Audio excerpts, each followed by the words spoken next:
செங்கோட்டையன் மாறினதுல பெரிய மாற்றம்லாம் ஒன்றும் கிடையாது. அவர் கேவலத்திலிருந்து கடைசிடைக்கு மாறி இருக்காரு. இது ஒன்றும் பெருசு இல்லை. எம்ஜிஆரை ஒத்துக்கிட்டவங்க, ஜெயலலிதாவை ஏற்றுக்கிட்டவங்க கூட இன்னைக்கு வந்து கலைஞரை ஏற்றுக்காதவங்க கூட இவரை ஏற்றுக்கிட்டாங்க திமுகக்குள்ளார. அதுக்குள்ள திமுகக்குள்ள இன்னொரு முகமாக உதயநிதி வந்துட்டாரு. அப்ப நீங்க இது ப்ரௌடா சொல்றீங்க, ஆனா அதுதான் அவங்க வந்து தப்புன்னு சொல்றாங்க. சில பேர் தனித்து தான் நிற்போம். 234 தொகுதியில் தனியாக தான் நிற்பேன், ஜெயிக்கும் ஒரு தொகுதியில் டெபாசிட் வாங்க மட்டும் தெரியும். ஏன் தனியாக நிற்பாங்கன்னா வாரிசு அரசியல்ங்கிற குற்றச்சாட்டை ஸ்டாலின் மேல கூட வச்சிட முடியாது அவ்வளவு எளிமையா. ஆனா உதயநிதிக்கு அப்படின்னு எடப்பாடி சொல்றாரு. அதிமுக பெரும்பான்மையினர்கள் சொல்றாங்க. அது எப்போ சொல்றாங்கன்னா உதயநிதி வந்ததுக்கு பிறகு சொல்றாங்க. இதுக்கு முன்னால வாரிசு அரசியல்னு ஸ்டாலின் இவங்க தானே சொன்னாங்க. ஜெயலலிதா மாதிரியான ஒரு பிரபல்யம் கிடையாது, சாதாரண ஒரு கிளை செயலாளராக இருந்த ஒரு எடப்பாடி பழனிசாமி அவர்களை பொதுச் செயலாளராக வச்சிருக்கோம். அப்படியே அதிமுக நம்ம அப்படி பாத்திரக்கூடாது. ஆனா எம்ஜிஆருக்கு பிற்பாடு ஜெயலலிதா எப்படி வந்தாங்க? ஜெயலலிதா கட்சிக்குள்ள எதுவுமே இல்லையங்க, வாரிசு கூட கிடையாது எம்ஜிஆருக்கு. அப்போ நல்ல திட்டங்கள் 4.5 ஆண்டு காலம் ஆட்சி தான் மீண்டும் ஆட்சி கட்டல 20 திமுக உட்கார வைக்க போகுது அப்படின்னு சொல்றீங்க. நீங்க இதுல வந்து நான் என்ன சொல்றேன்னா, ஒரு யாரும் அந்த நலத்திட்டங்கள் பத்தி பேசுறதே கிடையாது. அத எப்படி பேசுறாங்கன்னு பாத்தீங்கன்னா அதிருப்திகள் இருக்குங்கறாங்க, ஆன்டி இன்கம்பன்சி நிறைய இருக்குங்கறாங்க. நாங்க வந்தா 2000 ரூபாய் கொடுப்போம் தான் சொல்ல முடியுது. தென் மண்டலங்களே வந்து கடந்த 2 தேர்தலுக்கு முன்னாடிலாம் வந்து திமுக தோல்வியடையதுக்கு காரணமே தென் மண்டலங்கள் பார்க்கப்பட்டது. திமுகக்குள்ளேயே ஒரு சில குமுறல்கள் புகைச்சல்கள் இருக்கிறதா சொல்றாங்க. அது இப்போ அதை ஒரு சின்ன சமீபத்தில் கொடுத்த ஒரு பேட்டில 2 திமுக சிட்டிங் மினிஸ்டர்ஸ் பிப்ரவரியில எங்க கட்சியில இருந்து இணைவாங்க. மாணிக்கம் தாகூர் வந்து வெளிப்படையாவே சொல்றாரு, நீங்க வந்து எங்களுக்கான உரிய மதிப்பும் சீட்டும் கொடுக்கல அப்படின்னா மீண்டும் எதிர்கட்சி வரிசைக்கு போக வேண்டிய நிலை வரும். அவர் கூட்டணி கட்சிகள் கூட மாணிக்கம் தாகூர் காங்கிரஸ் கட்சியின் தலைவர் கிடையாது. இரு பெரும் திராவிட கட்சிகள்ங்கிற இடம் அப்படியே இருக்கும்னு நினைக்கிறீங்களா, இல்ல மாற்று வந்துருவோம்? ஒன் இண்டியா நேயர்களுக்கு வணக்கம். இன்று நம் நிகழ்ச்சியில் நம்முடன் இணைந்திருப்பவர் திராவிட இயக்க சிந்தனையாளர், பேச்சாளர் திரு மதிமாறன் அவர்கள். சர்க்கிட்ட கேட்க நிறைய கேள்விகளும் சந்தேகங்களும் இருக்கு, பேசுவோம். வணக்கம். வணக்கம். அதிமுகவிலிருந்து முன்னாள் அமைச்சர் செங்கோட்டையன் அவர்கள் தவைக்கல போய் இணைஞ்சிருக்கிறாரு. அது ஒரு பார்வையில் விஜய்க்கு பலம், அவர் வந்து சீனியர், அவர்கிட்ட இருக்கிறதெல்லாம் பார்க்க முடியாது. இன்னொரு பக்கம் அதிமுகவுக்கு பலகீனம்னு சொல்கிறாங்க. ஆனால் அங்கே போய் கோபிச்செட்டிப்பாளையத்தில் நின்று எடப்பாடி பழனிசாமி அவர்கள் தன்னுடைய வெற்றி கொண்டாட்டத்தை இங்கே தான் கொண்டாட போகிறோம் அப்படின்னு சொல்கிறாங்க. இப்படி ஓபிஎஸ், செங்கோட்டையன், டிடிவி தினகரன் இப்படி ஒவ்வொரு ஆள் போகிறதுனால அதிமுக பலகீனம் அடைஞ்சிட போகுதா என்னங்கிற ஒரு கேள்வி. பேய்க்கும் பிசாசுக்கும் சண்டை. இதில் நான் என்னங்க கருத்து சொல்கிறது? இதில் பெரிய மாற்றம், செங்கோட்டையன் மாறினதில் பெரிய மாற்றம்லாம் ஒன்றும் கிடையாது.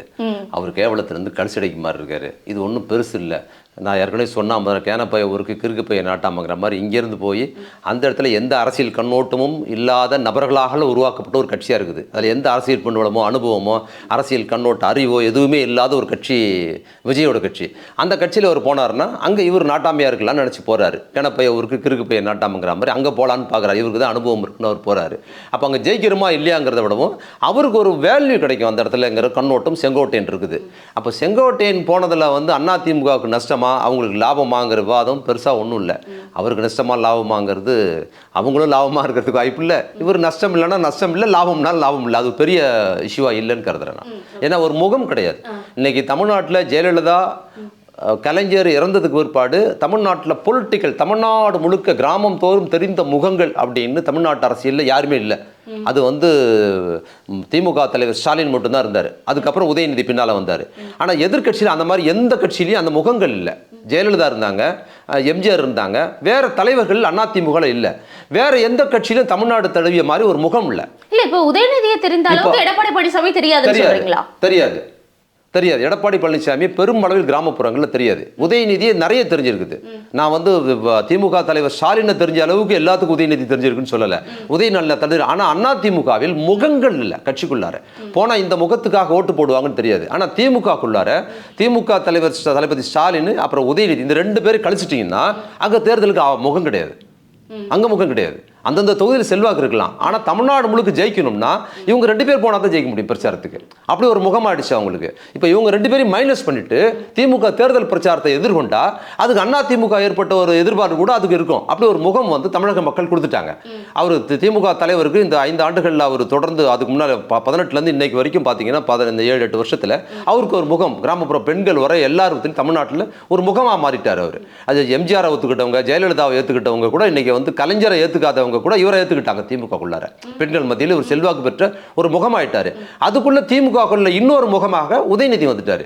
அப்ப நீங்க இது ப்ரௌடா சொல்றீங்க, ஆனா அதுதான் அவங்க வந்து தப்புன்னு சொல்றாங்க. அது இவங்க சொல்லலாம். அதுதான் அது எதை சொல்ல வந்தேன்னா, முதல்ல இந்த ஆட்சி நான் முதல்ல சொல்ல வந்தேன், அதை கண்டினியூல விட்டுட்டேன். இந்த ஆட்சி நலத்திட்டங்கள் குறித்து விஜய் வந்து யாருமே பேச முடியல. ஆனா என்ன சொல்லுவாங்க, எதை சொல்ல முடியும்னா, இவங்களுக்கு சொல்ற ஒரே சோர்ஸ் வாரிசு அப்படிங்கிறத அவங்க சொல்ல முடியும். வேற எதுவும் சொல்றது இல்லை. ஆனா அது ஒரு பிரச்சனையா மக்கள் கருதுல. வாரிசுங்கிறதுக்காக நியமனம் இங்க கிடையாது, நியமிச்சு வரல. கட்சியில வேணுமா பொதுப்பு கொடுத்துட்டாங்கன்னு மக்கள் ஓட்டு போடணும்ல. அப்ப நாடாளுமன்றத்தில் 2 முறை ஓட்டு போட்டு ஜெயிக்க வச்சிருக்காங்க, சட்டசபையில ஜெயிக்க வச்சிருக்காங்க, 3 முறை மக்கள் வந்து வெற்றி கொடுத்துருக்காங்க. வாரிசுங்கிறதுனால மட்டும் கொடுத்துருவாங்களா? வாரிசுங்கிறதுனால மட்டும் கட்சியில ஒரு 2வது முகம் கிடைச்சிருமா? கிடையாது. இன்னும் சரியா சொல்லணும்னா, கலைஞருக்கு மொத்தம் வந்து குடும்ப அரசியல், வாரிசுங்கிற அரசியல் திமுகக்குள்ள இல்லைன்னு நான் சொல்லுவேன். ஆமா, திமுகக்குள்ள கலைஞருக்கு மொத்தம் 6 பசங்க. 6 பசங்கள்ல முதல் பையன் முத்து, அவர் இப்பதான் இறந்தாரு. முத்து அவர் இறக்கும் போது தான் உயிரோட இருந்தது நிறைய பேருக்கு தெரியும். அவர் தான் முதல் பையன். அப்புறம் வாரிசுன்னா ஆட்சியில் இருந்துருக்குறாங்க, எவ்வளோ செல்வாக்கு பெற்று இருக்குது. அப்போ முதல் பையன் ஏன் லைம்லைட்ல வரல? அவர் இருக்கிறதே யாருக்கும் தெரியல. செத்து போகும்போது தான், அவர் இறந்து போனதுக்கு பிற்பாடு தான் முத்துன்னு ஒருத்தர் தெரிஞ்சிருக்கிறாருங்கும் போது, வாரிசு என்பதற்காக முத்துக்கு எந்த அதிகாரம் கிடையாது, கட்சியிலும் கிடையாது, ஆட்சியிலும் கிடையாது. அப்போ ஓரமா தான் இருந்திருக்கிறாரு. அடுத்தது அழகிரி கலைஞர் இருக்கும்போது அரசியல் இருந்து விலகிட்டாரு. அவர் வந்து இன்னைக்கு ஆட்சியில வந்து எந்த கட்சி பொறுப்பும் இல்லை, ஆட்சியில வந்து அவர் தலையிட்டாருன்னு எதிர்கட்சி குற்றம் சொல்ல முடியாது, வெளியில தான் இருக்கிறாரு. 3வது தான் ஸ்டாலின், தளபதி ஸ்டாலின், அவர் வந்து அரசியல் இருக்கிறாரு. 4வது தமிழரசன் ஒருத்தர், அவர் கலைஞரோட தமிழரசன் மகன் இருக்குது. எத்தனை பேருக்கு தெரியும்? அவர் கோடம்பாக்கத்தில் இருக்கிறாரு. கோடம்பாக்கத்தில் ஒரு கவுன்சிலருக்குள்ள அதிகாரம் கூட அவர் கிடையாது, ஒரு வட்ட செயலாளருக்குள்ள அதிகாரம் கூட அவர் கிடையாது கட்சிக்குள்ளார. அவர் பாட்டுக்கு அமைதியா இருக்கிறார், அவர் சட்ட கட்சிக்குள்ள அதிகாரத்துக்கு வரல. அதுக்கப்புறம் செல்வி ஒரு மகள் இருக்கிறாங்க, அவங்க எங்கேயுமே வர்றதில்லை, கலைஞரோட மகள் தான் அவங்க. எங்கேயுமே ஒரு வட்ட செயலாளர் போனார், இப்போ பில்டப் அதிகாரம் பண்றாங்கல்ல சொல்றீங்களா, அவங்க எங்கேயுமே வர்றதில்லை. அடுத்தது கனிமொழி. அப்போ கலைஞரோட 6 பசங்கள்ல 4 பேர் சீன்லே இல்லைங்க, ஒருத்தர் இப்பதான் இறந்தாரு. மீதி 3 பேர் அரசியல் வாரிசு என்பதற்காக அவங்க செல்வாக்கும் செலுத்தல. அவங்க சொல்றதுனால கட்சிக்குள்ளார் யாரும் இப்போ நான் எங்கேயாவது போனா கூட திமுக சார்ந்தவங்க கூட்டத்தை கூப்பிட்டு எனக்கு கொடுக்குற முக்கியத்துவம் கூட தமிழரசன் கிடையாது. அவர் பாட்டு மெல்லாம போயிட்டு அவர் பாட்டு வந்துருவாரு. அவங்க லைம்லைட்ல இல்ல. அப்ப 2 பேர் தான் அரசியல் இருக்கிறாங்க. ஏன் இருக்கிறாங்கன்னா, திமுகவின் கொள்கை தன் கொள்கையை ஏற்றுக்கிட்டு கட்சிக்குள்ள வேலை பார்த்தா தான் நீங்க மேல வர முடியுமே தவிர வாரிசு என்பதற்காக வர முடியாது. இல்ல, இது அதிமுக கூட ஸ்டாலின் அவர்களுக்கு ஏத்துக்கிறாங்க. அவர் வந்து சிறைவாசம் போனதா இருக்கட்டும், படிப்படியா வந்தது எல்லாமே நாங்க ஏத்துக்கிறோம். வாரிசு அரசியல்ங்கிற குற்றச்சாட்டை ஸ்டாலின் மேல கூட வச்சிட முடியாது அவ்வளவு எளிமையா. ஆனா உதயநிதிக்கு அப்படின்னு எடப்பாடி சொல்றாரு. அதிமுக பெரும்பான்மையினர்கள் சொல்றாங்க. அது எப்போ சொல்றாங்கன்னா, உதயநிதி வந்ததுக்கு பிறகு சொல்றாங்க. இதுக்கு முன்னால வாரிசு அரசியல்னு ஸ்டாலின் இவங்க தானே சொன்னாங்க. என்னப்பா அவருக்கு வந்து விட்டது? அதாவது இவங்களுக்கு என்னன்னா, திமுக விமர்சிக்கிறதுக்கு இவங்க கிட்ட எந்த ஐடியாலஜியும் கிடையாது, வாரிசு அரசியல் தான் சொல்லணும். எப்பவுமே நீங்க வந்து 2018 தலைவரா வந்தார்ல, திமுக தலைமைக்கு வந்தார்ல, திமுக தலைவர் ஸ்டாலின் வந்தார்ல, அப்ப என்ன சொன்னாங்க இவங்க எல்லாருமே? வாரிசு. இதோட மோசமா பேசினாங்க. இவருக்கு என்ன இருக்கு, இவருக்கு என்ன தகுதி இருக்கு, வாரிசு இருக்கு, வாரிசு அரசியல் பண்ணிட்டாங்க. கலைஞர் எவ்வளவு திறமைசாலி. இப்ப எப்படி திமுக தலைவர் ஸ்டாலினை பாராட்டி உதயநிதி விமர்சிக்கிறாங்களோ, அப்ப என்ன சொல்லுவாங்கன்னா, கலைஞர் எவ்வளவு பெரிய அறிவாளி, அவர் எழுத்தாற்றல், அவர் பேச்சாற்றல் என்ன, ஸ்டாலின் ஒன்றும் தெரியாதுன்னு சொன்னவங்க தான் இவங்க. அப்ப ஏன்னா அப்படி ஒரு ரிலேட் பண்ணி எடுக்கிறது. கலைஞர் வரும்போது மட்டும் சும்மா இருந்தாங்கன்றீங்களா? அண்ணாவுக்கு பிற்பாடு கலைஞர் வந்தாரு. அப்ப என்ன பேசுனான்னு பாத்தீங்கன்னா, அண்ணா மாதிரி இருந்த இடத்துல கருணாநிதியா அப்படின்னு பேசினாங்க. அப்ப அண்ணா வந்த போதும் சும்மா இல்ல, காமராஜர் மாதிரி பெருந்தலைவர் இருந்த இடத்துல அண்ணாவா அப்படின்னு பேசினவங்க. காமராஜரோட இவங்க ஒத்துக்கல. காமராஜர் எழுத படிக்க தெரியாதவர், அவர் என்ன, அவர் படிப்பறிவு இல்லாத ராஜாஜி மாதிரி மூதறிஞர் இடத்துல காமராஜரான்னு பேசினவங்கிறத, இது இந்த அரசியல் இருக்கிற உள்ளிடான விஷயத்தை நீங்க புரிஞ்சுக்கணும். இதுதாங்க, இது அப்படியே அதிமுக கேட்கப்படக்கூடாது. எம்ஜிஆர் ஜெயலலிதா மாதிரியான ஒரு பிரபல்யம் கிடையாது. சாதாரண ஒரு கிளை செயலாளராக இருந்த ஒரு எடப்பாடி பழனிசாமி அவர்களை பொதுச் செயலாளராக வச்சிருக்கோம். அப்படியே அதிமுக நம்ம அப்படி பாத்திரக்கூடாது. அதுல பார்க்க ஒன்றும் தப்பு இல்லையா, பார்க்கலாமே, யார் வேணாம். ஆனா நீங்க தான் அவருக்கெல்லாம் ஒண்ணுமே கிடையாது. நான் சொல்றேன், எனக்கே எடப்பாடி பழனிசாமி எப்படி தெரியும்னா, அவர் முதலமைச்சர் ஆகும்போது எனக்கே தெரியுங்க. சசிகலாவை தான் தெரியும், அண்ணா திமுகவில் ஜெயலலிதாவை தெரியும். அதுக்கப்புறம் அதிமுக வேற யாரும் தெரியாது. மீடியாவில் இருக்கிறவங்க, வெளியில் இருக்கிறவங்களுக்கு தான் சசிகலாவை தெரியும். அதுக்கப்புறம் சசிகலாவும் ஜெயலலிதாவும் 90கள் ஆட்சிக்கு வந்த போது சேர்ந்து இயங்கினாங்க. அந்த வளர்ப்பு மகள் திருமணம், ஒன்னா 2 பேரும் ஜோடிச்சுக்கிட்டு ஊர்வலம் போனது, ஒன்னா சேர்ந்து கும்பகோணத்தில் குளிச்சு 100 பேர் கொண்டதெல்லாம் இருந்தது பார்த்தீங்களா? அப்போ தெரியும் மக்களுக்கு. அதுக்கப்புறம் அதிமுக வேற யாருமே தெரியாதுங்க. எம்ஜிஆர் இருக்கும்போது எம்ஜிஆர் மட்டும்தான் தெரியும். அதுக்கப்புறம் ஜெயலலிதாவை தெரிஞ்சுக்கிட்டாங்க. நீங்க இப்போ வாரிசு அரசியல் இது கூட சொல்றீங்கல்ல, இவருக்கு என்ன வந்துருச்சுன்னு, ஸ்டாலின் மிஸ்ஸாவுக்கு போனாரு, படிப்பு படிப்படியாக வந்து கட்சியில் வாரிசு வந்து அவர் சொல்கிறாரு. உதயநிதி 19 வந்து பிரச்சாரம் பண்ணி எல்லாம் ஜெயிக்கிறதுக்கு காரணமாக இருந்து அதுக்கப்புறம் ஒரு இளைஞருடைய பொறுப்பு கொடுத்தாங்க. ஆனால் எம்ஜிஆருக்கு பிற்பாடு ஜெயலலிதா எப்படி வந்தாங்க? ஜெயலலிதா கட்சிக்குள்ளே எதுவுமே இல்லையங்க, வாரிசு கூட கிடையாது எம்ஜிஆருக்கு. அந்த அம்மாவுக்கு கட்சியில் எந்த வேலையுமே பார்க்கல. அந்த அம்மா சினிமாவில் நடிச்சுக்கிட்டு இருந்தாங்க. வந்த உடனே அவங்களுக்கு கொள்கை பரப்பு செயலாளர் கட்சி தலைமைக்கு வந்தாங்கல்ல, என்ன நியாயம் இருக்கு? வாரிசு அரசியலை விட மோசமானது இல்லை. அப்போ எம்ஜிஆர் வந்து ஜெயலலிதா கொடுத்த முக்கியத்துவத்தின் பின்புலம் என்ன? கட்சியா பேர் வச்சாங்களா? கட்சிக்காக போஸ்டர் ஓட்டினாங்களா? கட்சியில் என்ன வேலை பார்த்தாங்க ஜெயலலிதா? எதுவுமே பார்க்கலங்க. அந்த காலகட்டத்தில் வந்தது அதுக்காக அந்த கட்சியில் இருக்கிறவர்கள் தான் வாரிசு பேசுறாங்கன்னு சொல்றேன். வாரிசு பேசுவது உங்களுக்கு என்ன யோக்கியது இருக்கு? ஜெயலலிதாவின் தலைமை ஏற்றுக்கொண்டவர்களுக்கு வாரிசு பத்திரத்துக்கு யோசிச்சு கிடையாது. வாரிசான்னு சொல்றவங்க வேலை பார்த்துருக்காங்க. ஜெயலலிதா என்ன வேலை பார்த்தாங்க? எம்ஜிஆரோட சேர்ந்து நடித்ததை தவிர எம்ஜிஆர் வேற எதுவுமே அந்த அம்மா பார்க்கல. எம்ஜிஆர் கூட்டு வந்து பொறுப்பு கொடுத்து அந்த அம்மாவிட்ட அதிகாரத்தை கொடுத்தது. அந்த அம்மா வந்து அதிகாரியாக்குனாரு, சத்துணவு அதிகாரியாக்குனாரு, கட்சியில் கொள்கை பரப்பு செயலாளர் கொடுத்தாருல, அந்த அம்மா உறுப்பினர் கூட கிடையாது. அப்புறம் எப்படி நீங்க இந்த கட்சியில இருந்து வாரிசு அரசு உங்களுக்கு என்ன யோக்கியது இருக்கு? அப்ப என்ன காரணம்? ஜெயலலிதாவுக்கு என்ன சொல்றேன்னா, ஜெயலலிதாவுக்கு கட்சியில நெடுஞ்செழியன் இருந்தாரு, எவ்வளோ பேர் இருந்தாங்க கட்சியில், எவ்வளோ பெரிய மூத்த திராவிட இயக்க அரசியல் தெரிஞ்சவங்களா இருந்தாங்க. அவங்களெல்லாம் விட்டுட்டு ஏன் ஜெயலலிதாவை தேர்ந்தெடுத்தாங்க? என்ன பெண்புல ஜெயலலிதாவுக்கு திராவிட இயக்க பாரம்பரியம் இருந்ததா? ஏன்னா அரசியல் அறிவு இருந்ததா? என்னத்துக்காக எம்ஜிஆருக்கு பிற்பாடு ஜெயலலிதா வந்தாங்கிற பதில சொல்லுங்க. அதனால அந்த கட்சி வந்து விமர்சனத்தை வைக்க அவங்க யாரை குறித்து விமர்சிக்கிறதுக்கு யோக்கியது கிடையாதுன்னு சொல்றேன். ஓகே, இப்போ அதிமுக கூட்டணி பலம் இல்லாதது திமுகவுக்கு ஒரு பலம்னு பார்க்கப்படுது. இப்போ 26 தேர்தலுக்கு ஓபிஎஸ் டிடிவி தினகரன் என்டிஏல இருந்தாங்க, அவங்களும் இப்போ இல்லை. தேமுதிகவும் இப்போ வரைக்கும் ஸ்டாண்ட் எடுக்கல. பாமக 2ஆ உடஞ்சிருக்கு.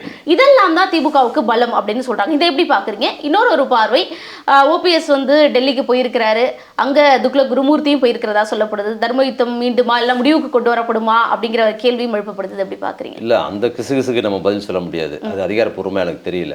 அவங்க இல்லைன்றுவாங்க. நம்ம அதிகாரப்பூர்வமா இருக்கிற விஷயத்தை தான் நான் பெரும்பாலும் விவாதத்துக்கு எடுத்துக்கிறது. அதிமுக பலவீனமாக இருக்குது, மற்றவங்கெல்லாம் கூட்டணி சரியா இல்லை, அது திமுகவுக்கு பலம் அப்படிங்கிறத நான் பார்க்கல. திமுகவுக்கு பலம் அப்படின்னு பார்த்தீங்கன்னா, போன ஆட்சியில் இல்லாத 10 ஆண்டுகள் ஆட்சியில் இல்லாமல் அவங்க என்ன பண்ணாங்க, சட்டசபை தேர்தலை எதிர்கொண்டாங்க, அப்போவே வெற்றி பெற்றாங்க. அப்போ பின்புலம் எதுவுமே கிடையாது அவங்களுக்கு. நாடாளுமன்ற தேர்தல் ஜெயிச்சாங்க, அதுக்கு பிற்பாடு ஜெயிச்சாங்க. இப்போ திமுகவுக்கு என்ன பலம்னா, இந்த 4.5 ஆண்டு ஆட்சி அதுக்கு சாதனை ஒரு பலம். கிராமப்புற பெண்கள் ஓட்டு இதுவரைக்கும் இல்லாத அளவுக்கு பெண்களுக்கு ஆதரவு வந்து, பெண்களோட ஆதரவு திமுக கிடைச்சிருக்கு. இதுவரைக்கும் இல்லாத அளவுக்கு. நான் கிராமப்புறங்கள்லாம் போகிறேன், குறிப்பாக இந்த மகளிர் உரிமை தொகை, அப்புறம் கட்டணமில்லா பேருந்து திட்டம், அப்புறம் இல்லந்தோறும் மருத்துவம், அப்புறம் பெண்கள் கல்வி திட்டங்கள்னு சொல்லி பல்வேறு திட்டங்கள் பொருளாதாரத்தில் ரொம்ப பின்தங்கி இருக்கிற கூலி தொழிலாளியாக அவங்க குடும்பத்துக்குள்ளார செல்வாக்கு செலுத்துது. இது நீங்கள் அப்பர் மிடில் கிளாஸாக இருக்கிறவங்களுக்கு இதெல்லாம் ரொம்ப கேலியான திட்டமாக தெரியும். ஆனால் ஒரு நாளைக்கு வந்து ஒரு 10 ரூபாங்கிறது ஒரு பெரிய தொகை. 10 ரூபா இருந்ததுன்னா ஏதோ ஒரு காயை வாங்கி குழம்பு வச்சிட முடியுங்கிறது நினைக்கிற ஒரு குடும்பத்துக்குள்ளார அவங்க ஒரு மாதத்துக்கு 5000 6000 ரூபாய்க்கு மேலே வேறு வேறு பேரில் அந்த குடும்பத்துக்கு காசு போகுது. தமிழக அரசு நலத்திட்டங்கள் மூலம் 1000 ரூபா போகுது. அதுக்கப்புறம் கட்டணமில்லா பேருந்தின் மூலமாக அவங்களுக்கு வந்து கூட்டு கழிச்சு பார்த்தா இதை விட கூடுதலாக காசு கையில் கிடைக்குது. அதற்கு பிற்பாடு பார்த்தீங்கன்னா, காலை உணவு திட்டம் பார்த்தீங்கன்னா, காலையில் குழந்தைங்களை பள்ளிக்கூடத்துக்கு அனுப்புறது மட்டும் இல்லை, காலையில் டிஃபன் செய்ய வேண்டிய செலவு அவங்களுக்கு இல்லை. அப்போ ஒரு குடும்பத்துக்கு 50 ரூபாய் வரைக்கும் மிச்சமாகுது. காலை உணவு செய்யாமல் இருக்கிறதுனால ஒரு 50 ரூபாய் மிச்சமாகுது. அப்புறம் வந்து ஒவ்வொரு குடும்பத்துக்குள்ளாரி கல்லூரிக்கு போகிற பெண்களுக்கு வந்து 1000 ரூபா கொடுக்குறாங்க, பசங்களுக்கு 1000 ரூபாய் கொடுக்குறாங்கன்னு சொல்லி சுற்றி வளர்ச்சி நீங்கள் பார்த்தீங்கன்னா, மிக சாமானிய அரசு பள்ளியில் படிக்கிற குழந்தைகளுக்கு, நகராட்சி பள்ளியில் படிக்கிற குழந்தைகளுக்கு, அவங்கள படிக்கிற குழந்தைகளுக்குள்ளார அந்த கூலி வேலைக்கு போகிற ஒரு தொழிலாளியோட மனைவிக்கு பார்த்தீங்கன்னா, இந்த மாதம் ஒரு குடும்பத் தலைவரை போல் தமிழக முதலமைச்சர் 5000 ரூபாய் வரைக்கும் அந்த குடும்பத்துக்கு போதுங்கிறது ஒரு பெரிய தொகை. அது ஒரு குடும்பத்துக்குள்ளார நீங்கள் வசதியான ஒரு குடும்பத்தில் ஒரு அண்ணா கூட வசதியாக இருப்பார், இன்னொரு தம்பி வந்து வசதி குறைவாக இருப்பாருன்னா அவர் மாதம் கூட அவங்களுக்கு உதவி பண்ண முடியாது, அவரால் கைவிட்டு போயிடுவாங்க வசதியாக இருந்தாலும். ஆனால் இந்த தொகைங்கிறது மக்கள் மத்தியில் அப்படி ஒரு செல்வாக்கு செலுத்திருக்குது. அப்போ நலத்திட்டங்கள் 4.5 ஆண்டு காலம் ஆட்சி தான் மீண்டும் ஆட்சி. அதுதான் நான் சொல்றேன். நீங்க இதுல வந்து நான் என்ன சொல்றேன்னா, ஒருவேளை அதிமுக, பாஜக, விஜய் கட்சி, பாமக இவங்க எல்லாரும் தேமுதிக இவங்க எல்லாரும் சேர்ந்து அங்க நின்னாலும் திமுக வீழ்த்த முடியாது. ஏன்னா திமுகவுக்கும் மக்களுக்கோட இந்த நலத்திட்டங்கள் வந்து அவ்வளோ ஸ்ட்ராங்காக இருக்குது.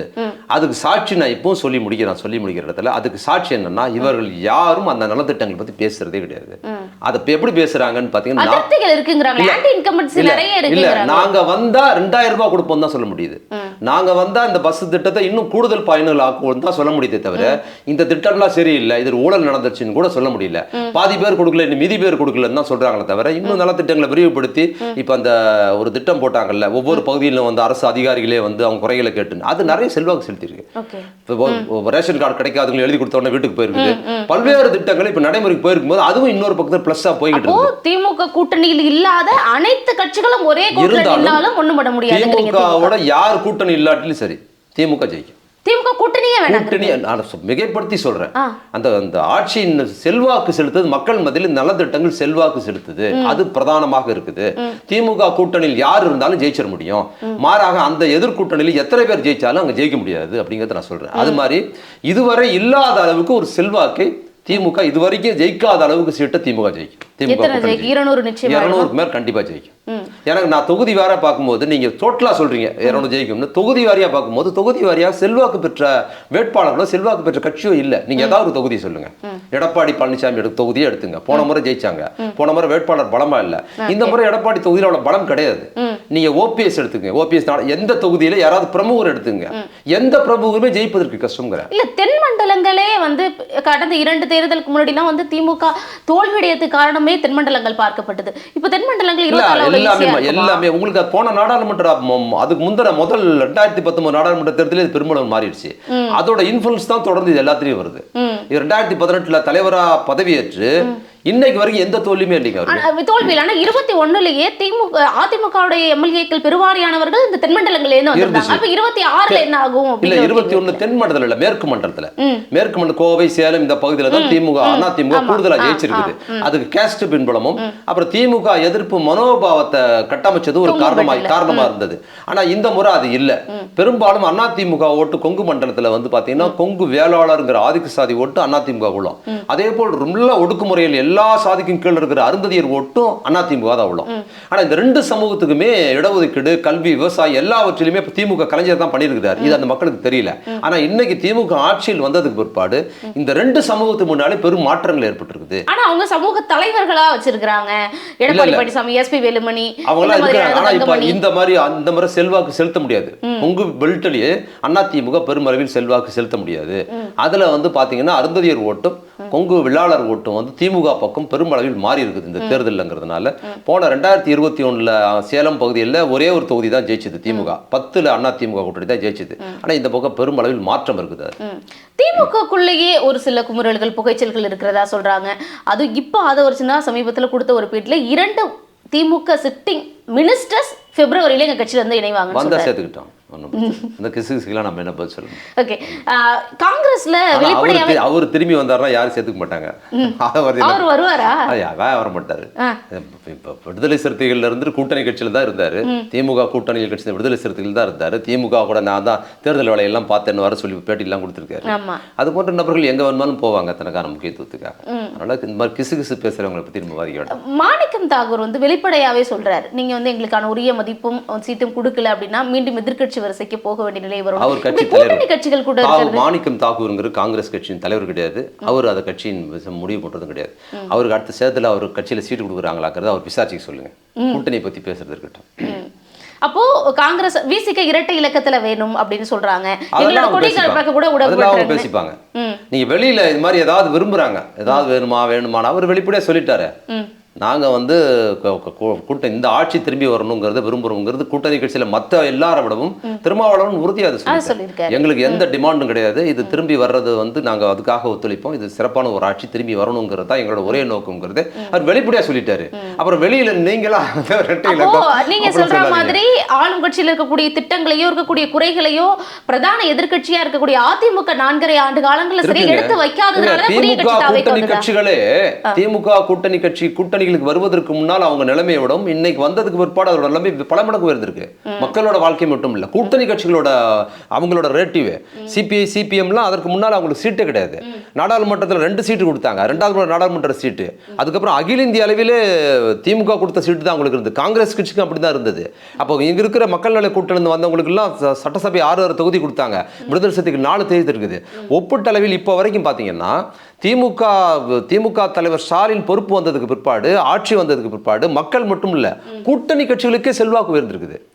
திமுகவோட கூட்டணி வைப்பதற்கு முன்னால் இந்த கூட்டணி கட்சிகளுக்கு இருந்த செல்வாக்கும் இப்ப திமுகவோட கூட்டணியிலே இருக்கும்போது இருக்கிற செல்வாக்கு ஒப்பிட்டு பாத்தீங்கன்னா திமுக பெரிய பிளஸ்ஸா தான் இருக்குது. எல்லாருக்கும் கூட்டணி கட்சிக்கு பிளஸ்ஸா இருக்குது, மக்களுக்கும் பிளஸ்ஸா தான் இருக்குது. ஓகே, அப்போ அதிமுக அந்த சரியா அதனுடைய இடத்தை பயன்படுத்தாததான் புதிய கட்சி உருவாக்கத்துக்கு காரணம்னு எடுத்துக்கலாமா நம்ம? இல்ல, புதிய கட்சியில் உருவாதான் செய்வாங்க. ஜெயலலிதா இறந்ததுக்கு பிற்பாடு பேர் வந்தாங்க.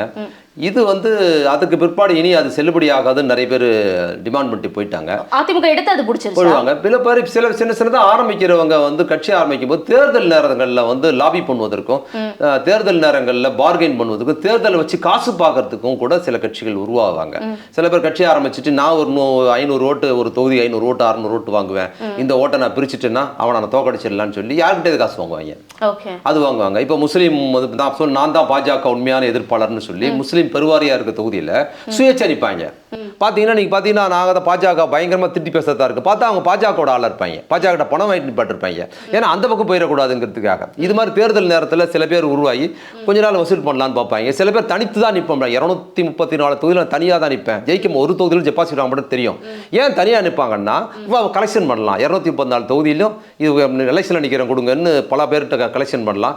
அங்கங்கே நான் எனக்கு ஒரு தொகுதியில் 300 ஓட்டு 3000 ஓட்டு 5000 ஓட்டு வரும், நீங்கள் என்ன சொல்கிறீங்க அப்படின்னு சொல்லி அவங்ககிட்ட கலெக்ஷன் பண்ணலான்னு தோணுது. 234 இல்லை 2034 தனிதான் நிற்பாங்க. ஏன்னா அவங்களுக்கு எலெக்ஷன் நேரத்தில் அது ஒரு வசூல் இல்லை. இப்போ எம்ஜிஆர், ஜெயலலிதா இவங்க எல்லாத்தையும் தனக்கான தலைவர்கள் மாதிரி செங்கோட்டையன் போய் பாக்கெட்ல வச்சு போனதுல இருந்து அவங்க எடுத்துக்கிறாங்கிறப்போ அதை எதிர்ப்பும் அதிமுக தெரிவிக்கலைங்கிறப்போ அவங்க ஓட் பேங்க் எடுக்க பாக்குறாங்கன்னா அதிமுக எடுத்துட்டு தான் அந்த இடத்துக்கு வந்துடணும்னு பாக்குறாங்களா? போட்டோம் எப்படி போட்டு எனக்கு ஒன்றும் இல்லை. ஆனா அதிமுக இல்ல இரு பெரும் திராவிட கட்சிகள்ங்கிற இடம் அப்படியே இருக்கும்னு நினைக்கிறீங்களா? இல்ல மாற்று வந்துரும்? இல்ல, நீங்க எம்ஜிஆர் பையன் அவர் ஏற்கனவே ஒரு முறை எம்ஜிஆர் பத்தி எம்ஜிஆர் பாட்டெல்லாம் பாடினாருன்னு அதிமுக கோச்சிக்கிட்டாங்க. நீங்க ஏங்க பயன்படுத்துறீங்கன்னு சண்டை வந்தது.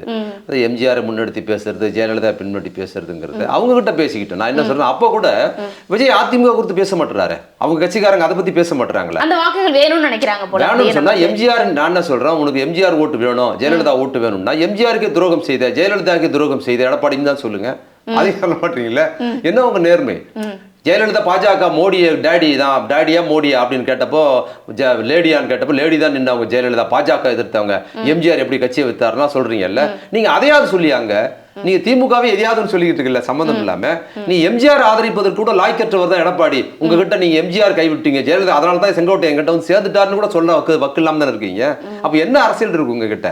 திமுக எதிர்ப்பு தானே இருக்கு. நிறைவான கேள்வி சார், இதே நிலைதான் 26 தேர்தலுக்கு தொடரும் நினைக்கிறீங்களா? 4 முனை போட்டி இல்லைன்னா 2 முனை போட்டியே எல்லாரும் சேர்ந்துருவாங்கன்னு நினைக்கிறீங்களா? 2 முனை போட்டி தான். 2 முனை போட்டி தான் இருக்கும். ஒண்ணு அண்ணா திமுக திமுக அப்படி சார்ந்த 2 முனை போட்டி தான் இருக்கும்.